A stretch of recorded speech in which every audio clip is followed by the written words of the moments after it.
So, with early National Signing Day just around the corner, it's never too early for us to peer into the class of 2023 because before we know it, that will be the main focus. And many of you have requested that I talk about Oklahoma's big weekend and Alabama's big weekend. And given the fact that this is a major weekend in recruiting for both of these institutions, we need to break it down. But before we do, as always, y'all know the drill. I want to hear from you. Hop down to the comments, give me a Y for yes, N for no. Are you happy we're having major visitations again in recruiting? And let me know what you're thinking.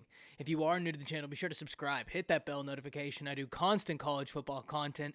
You don't want to miss any of it. And if you enjoy the content, like and comment down below. Those interactions, those small, are massive to content creators such as myself in both getting picked up and maintained by the YouTube algorithm. But with all that being said, let's break this down, and we will start with the Crimson Tide because Alabama has a stacked visiting weekend this weekend. And when we look at it, there are some major prospects showing up for the Tide.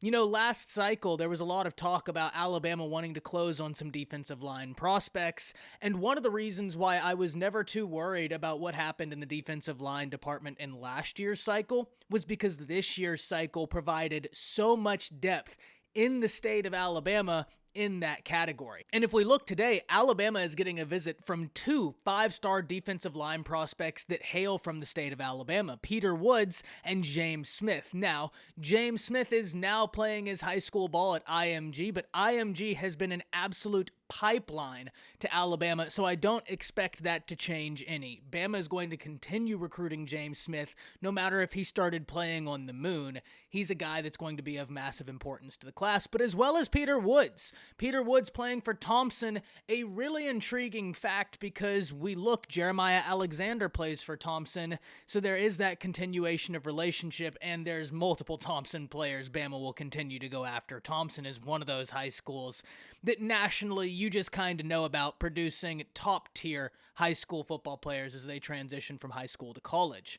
So it's good that Alabama gets those defensive linemen in this year because that's going to be massive. And it doesn't just stop at five-star James Smith or five-star Peter Woods. Multiple blue-chip four-star prospects are also in attendance, including Kelby Collins. So this is a situation we have got to watch going forward because the defensive line position is going to be of massive importance in the recruiting class for this year's cycle, if I had to guess. Given the fact that the state of Alabama is so loaded in that department, you have to like your chances because Saban has been pretty good at being able to put a fence up around Alabama. Now, I always talk about you're not going to win all of the recruiting battles in your state.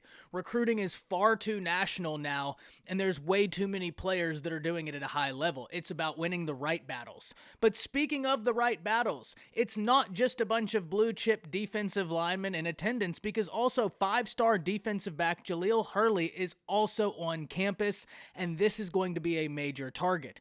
It's awesome he's on campus getting an acquisition with the new cornerback coach. That's going to be big. These relationships in recruiting are massive, and so establishing those relationships are big.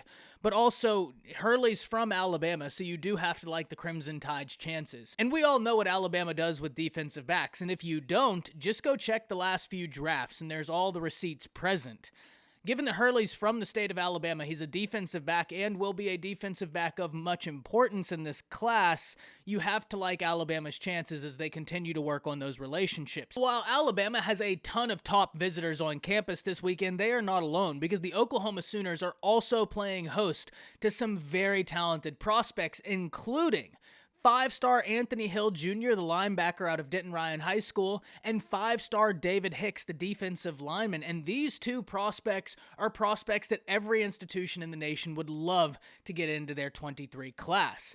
Anthony Hill Jr. being the #1 inside linebacker in the nation from Denton Ryan High School is going to be highly recruited. He has a ton of upside, and I know that goes without saying when we're talking about five stars, but this is a guy that is going to be a solid football player, and so you love whenever you're able to get those guys in.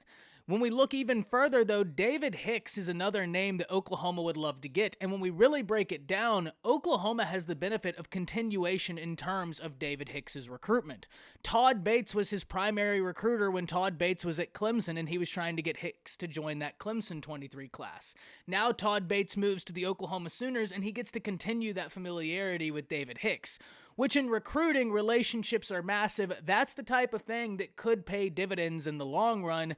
That's something we are going to have to watch. And furthermore, while David Hicks is on the visit, Gary Hamilton of On3 Sports puts in a crystal ball in Oklahoma's favor for the 5-star defensive lineman. And that would be massive for Oklahoma and Brent Venables. Brent Venables has done a phenomenal job in his short stint as Oklahoma's head coach, working the transfer portal. And we talked about on the live stream how it's incredible what Venables has been able to do in his short stint when you think about the catastrophe that could have occurred had someone not stepped up. And sure, Bob Stoops has a lot of the praise in this as well, but Brent Venables has done a great job, and it's only being continued when you look and they get 5-star linebacker Anthony Hill Jr. on campus, when they get 5-star defensive lineman David Hicks, and especially when Gary Hamilton of On3 Sports puts in a crystal ball for David Hicks and the Oklahoma Sooners. So, a situation we have got to follow.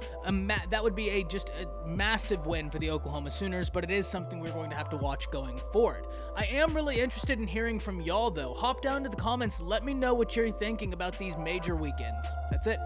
See ya.